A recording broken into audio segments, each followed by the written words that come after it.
Hey, Gary.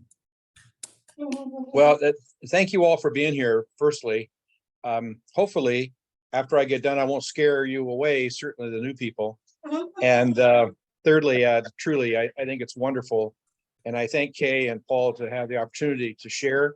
And I really hope what I'm going to share is touches a few people's hearts. If just one person benefits from it, then it's by far worth it. So that being said, a little bit about me to some of you newbies. I'm 74 years old. Like Paul, you wouldn't know because I don't have any gray hair. So I retired. I had a physical therapy practice here in Las Vegas for many years. Retired about 5 years ago, and so since then, I'm like most people. When we get to that point, there's not a plan B. What are we going to do afterwards? Yeah. So I'm very open and have been very open to people and helping and serving. And so it was a easy transition for me to hang on to my wife's coattails because she does the work and I get the credit. So it's perfect. So at any rate, it's enough about me. This is about you. And I do like to share when I do speak more from a personal development standpoint. The actual physical aspect of this business is very acceptable, very, very available to all of us through the website, through your upline, through attending seminars. So I want to take a different approach, and that's just how we can be better at what we do as humans, and certainly as business owners. So I like to take that approach when I share. And I thought about this next time I was going to speak, because hopefully everybody's going to come in here and I speak less and less, which is the goal. So you guys take over. But I've been thinking about this for some time, several months, on what I was going to do and share. And so it touched my heart through prayer that I wanted to take a deeper look at the motto.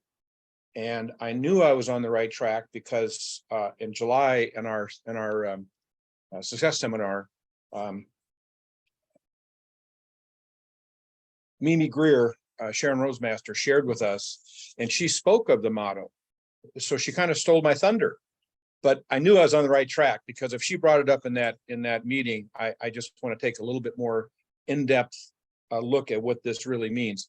This motto was said, you can imagine, it was developed by Mr. Park and his team, I'm sure, many, many years ago, and a lot of thought and prayer went into it. We say it kind of automatically, and a lot of people say it and are learning it. We don't really understand what the meaning and what's behind it. So I want to spend a few minutes with that, try to get a better understanding for it. So the spirit, cherish the spirit. What we say it, what does that mean? Well, we're human beings and we're created in the image. And so we as human beings are here for a very short period of time. If you look at the time span, what can we do with it? How can we do that? It's not about us. It's not about us. It's we're made in the image. So what we do is God believes we're the most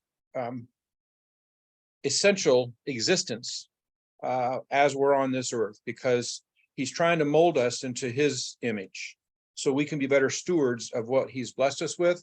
We can become better disciples of him. And so if we become wealthier, we can do more good with that money than we can without it. And so our human existence is really the end game. We're never the means to the end.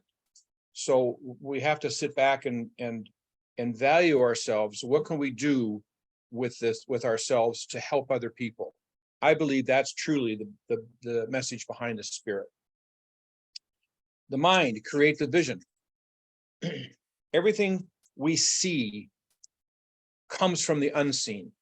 What that means is that you look around us, the technology, the airplanes, the trains, the industrial revolution, everything that humans use and take advantage of, good, bad, or ugly, comes from somebody's mind. It's an imagined process. And so creative thinking is a big part of that. So it's not just running numbers and sitting down and doing the actual calculations. That's important, yes, but it starts with the vision. And we live in pictures. We may not realize it, but do you dream numbers or do you dream in pictures? When we have dreams, it's usually a motion picture of some kind, scary as it may be, but it's still an image. And so our vision is not the logic side. There's two sides of the brain, and I want to focus on the body for just a second as a physical therapist. When you bend your arm, you flex your elbow, the bicep muscle does that. In order for that to happen, the tricep muscle has to relax. Because if both of them fire, you're not getting any motion. So one side is dominant, the other side takes a break and relaxes. And vice versa. If you straighten your arm, the biceps has to relax. Well, it's the same thing with what's going on between our ears. You see, we have an analytical side and we have an experimental or emotional side. They can't coexist. One fires, the other one takes a break, vice versa. So therein lies a lot of the problems for us as a challenge, I think, is in determining the vision. Because the way we're wired, some people are more analytical just by nature and some are not. So when we think about this, vision has to come first and our strategy is second. So what does that mean? Our dream comes first and the goals come second. The goals are going to help us obtain our dream. So that's a measurable steps that we take to get toward that imaginary piece of picture. So our dreams are not our goals. And goals are not our dreams. The goals help us attain that. So if we define and list our dreams, which all of us, if you've been around, should have done already, or it's a process in working process. We have to focus on what that dream is. Write several down, reevaluate it, look at it, think about it. Which one is the most important? That's where you go. That's the one you focus on. So ask yourself, why do you want to be there? So I'm going to share this with Miss Miriam because she likes this part of my lectures. I'm going to give your dream some BAMs, B-A-M-S, BAMs. What does that mean? B is believable. The A is achievable. The M is measurable. And the S is specific. This basically defines our goals. This is how we're going to break down the activities to reach our dreams. And so it's really, really important that we focus on those activities as we move along. So if we put numbers in a vision statement, guess what? Our imagination goes away because we're focused on the numbers. We're not thinking about the big picture. We're not thinking about what the dream is. It fires the practical side of us where we're going to write the numbers down. So our imagination goes away and vice versa. You can't do both together. And I think a lot of people kind of conflict that because the way we're wired. Many people wait till the data comes in from this business, for example, and it's wrong. Many people use the data to wait for our next move. That's wrong. You see, it's the vision that drives our activity. The fact that we focus on where we're going and not the data. Now, the data is important. Don't misunderstand. It's vital for us to have a plan to get where we want to be, but we must think in pictures. And as a team leader, if you can envision yourself in these pictures and share that dream or pictures with your team together with that same picture, it's easier to work as a team because you've got a common goal, common activity, common belief. So we have to believe in the unseen.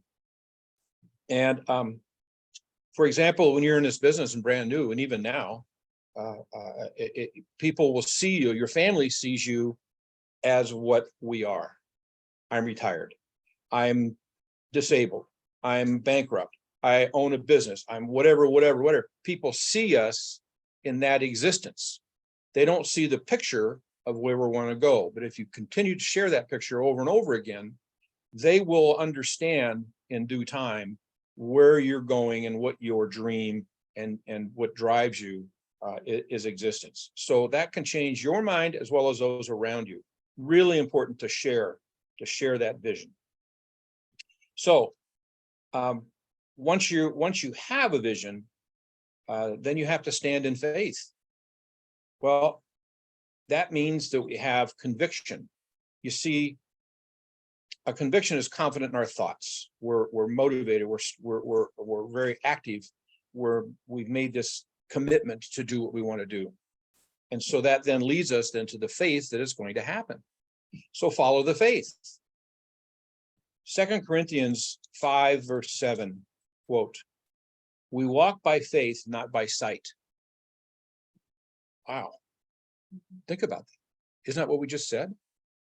It's our interpretation, our mental aspect of this, not by literally what we see. So some things that can help us derail that momentum and that movement, fear. If we're fearful of something, man, you're got all of a sudden the dream goes away because you're focused on that fear. So we have faith in God. We develop faith, or should be developing faith, in our business, ourselves, and our people we're working with, our team.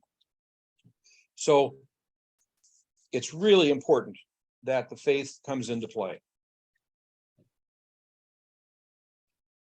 Okay, humility. Serve in humility. What does that mean? What's humility? Well, I tell you, it's the opposite of arrogant. Shortly said.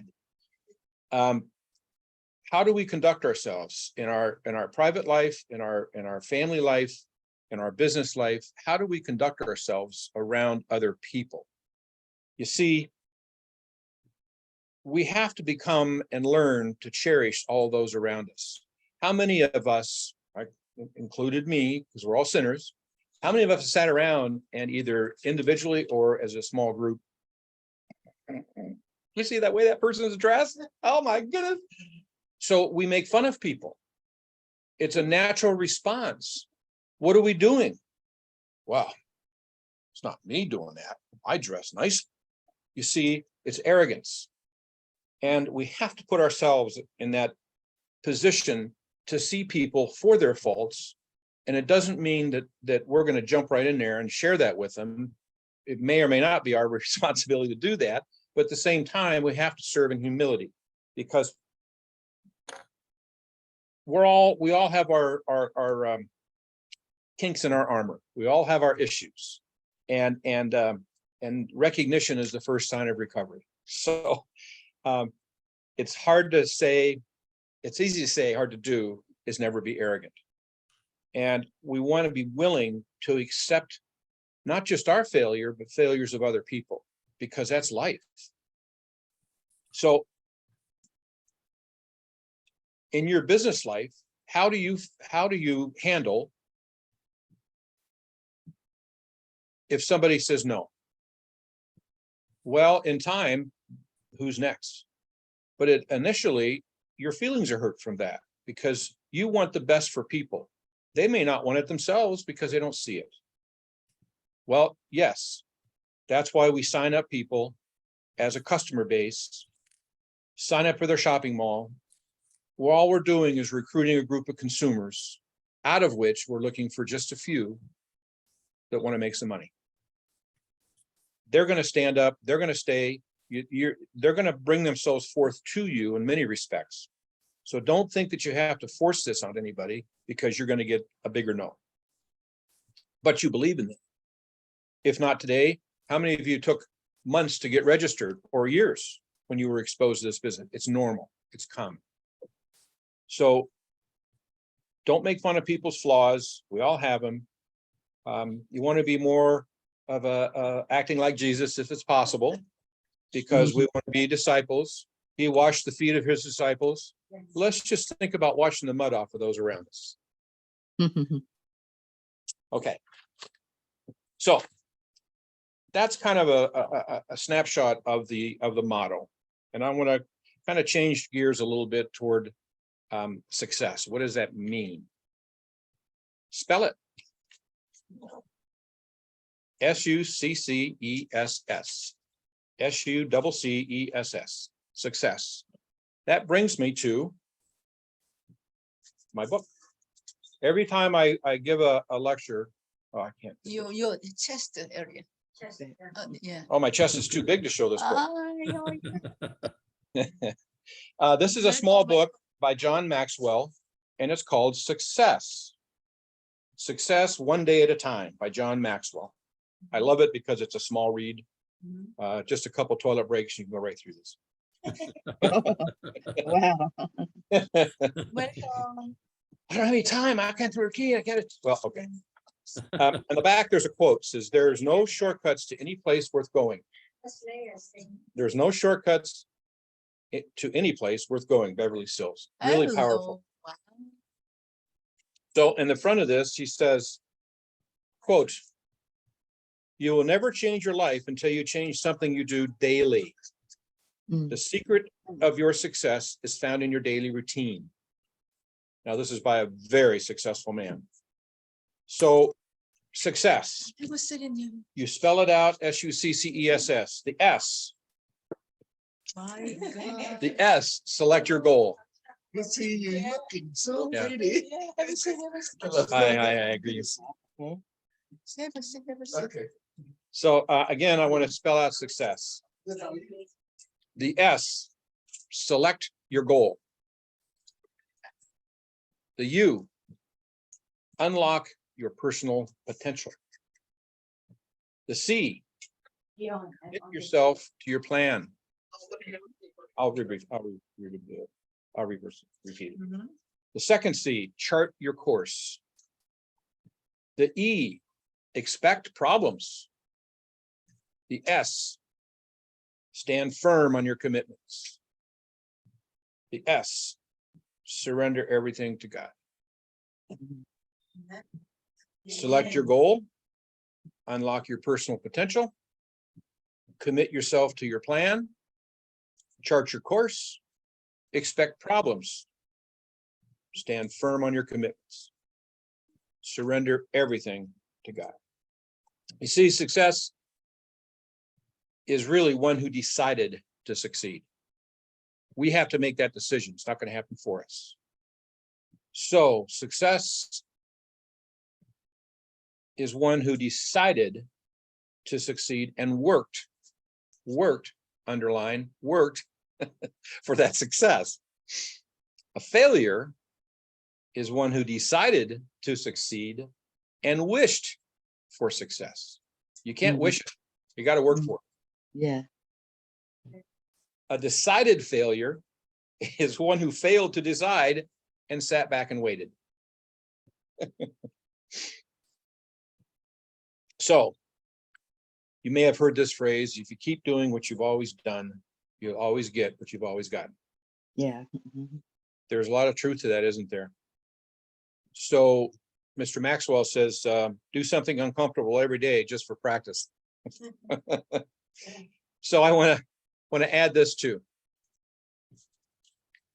Where do you live? I'm not talking physically. Young people live in the future. Think about that. Us old people live in the past. Oh man, you should have seen me about 20 years ago. Oh man, I was all kind of, I cross-country skied. I did it. We live in the past. The old people. Yes. The wise now, there's no age limit here. The wise are people who live in the present. Significant difference. Okay, I want to read this to you real quick because I don't have it memorized. It's easier to settle for average than to strive for achievement. It's easier to be saturated with complacency, with just being lazy, than to strive with compassion. It's easier to be skeptical than successful. It's easier to question rather than conquer. It's easier to rationalize your disappointments than realize your dreams. You see, that's the dream, isn't it? Or lack of. And my favorite, it's easier to belch the bologna than bring home the bacon. Sorry, I'm a wacko. There's an old Chinese proverb. If you want happiness for an hour, take a nap. If you want happiness for a day, go fishing. If you want happiness for a month, get married. Not my words now. If you want happiness for a year, inherit money for inherit a fortune to last you maybe a year. If you want happiness for a lifetime, help others. Mm, I like that. Powerful. yeah. So Abraham Lincoln, what did he know? Our past president. Success is going from failure to failure without losing your enthusiasm. My goodness. So a year from now, if you think about it, put it on a calendar 1 year from now.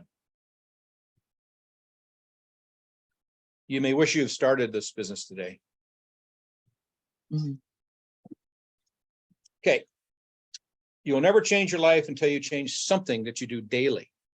You read any success people and they will eventually come back to that. It's what we do daily. So we keep focused, and it's your daily routine that really is important. So the bottom line is find your dream and don't let anybody steal it.